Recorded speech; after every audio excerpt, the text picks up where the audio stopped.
Welcome to the future. Except it's the past. The future came and went, and we missed it.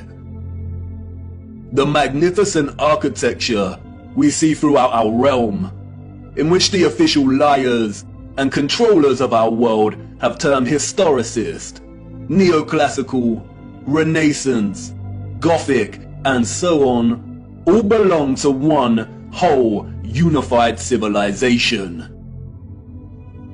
A civilization so developed they had harnessed the power of electromagnetism to such a high degree that they not only built these huge structures, but also crafted them with utter finesse and beauty. A celebration of their own technological advancement.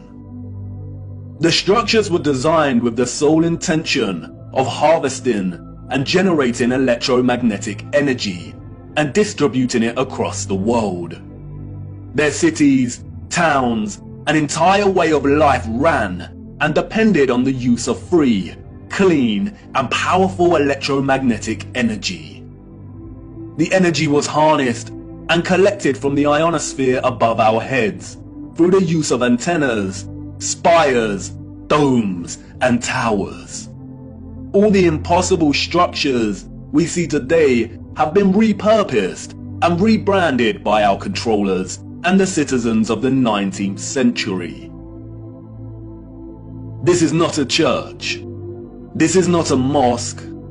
This is not a castle. And this is not a government building. These are generators, powerful and gargantuous. They would collect and generate the electromagnetic energy, which was then stored in huge power stations and distributed and redirected by sophisticated, advanced structures, one of which is a huge electromagnet, or what we've come to know as triumphal arches. The energy was stored in batteries and capacitors, such as towers and obelisks.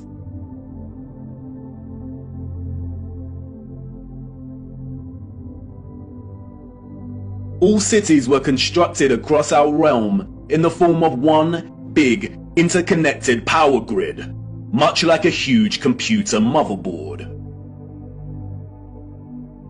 I already know what you're thinking. What? He's finally lost it. He had us with flat earth, but this is just too much. I know. The backup programming is kicking in. But before you turn away to leave and cast aside your muddy boots, let me show you how it worked. As you know, we live on a flat stationary plane. At the center is a source of magnetism at the North Pole, and directly above this is Polaris, fixed at the central and highest point of a wondrous crystalline dome firmament. Beneath the firmament, different layers of atmosphere exist at different heights. The ionosphere starts at about 30 miles above Earth. It includes a thermosphere and the mesosphere. The ionosphere is an electrical atmosphere that is ionized by the sun's electromagnetism. It also forms the inner edge of the magnetosphere. I know, a lot of big words and abstract concepts, but you are familiar with this process and have been witness to it every day for the entirety of your lives. As you can see, the vials here contain molecular gases that are present in the atmosphere above us.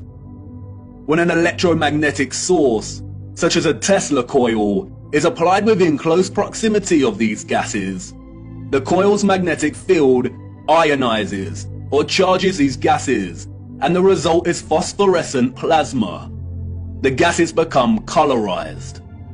This is why our sky is primarily blue, because the sun's electromagnetic presence ionizes the atmosphere, and the result is colored plasma. When the sun is entering or exiting our region, or what the liars of the world call sunrise and sunset, we see a variety of color gradients due to its distance from the ionosphere above us. When the sun is no longer journeying above our region, the sky loses its color and we can see the stars in the firmament beyond. Although the official scientists designate the ionosphere as an atmospheric layer, it is actually an ethereal layer.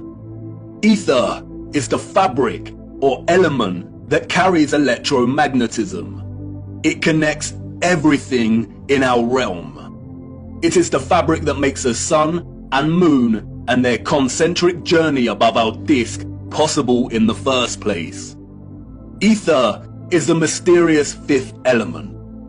It connects everything electromagnetically through vibrational energy.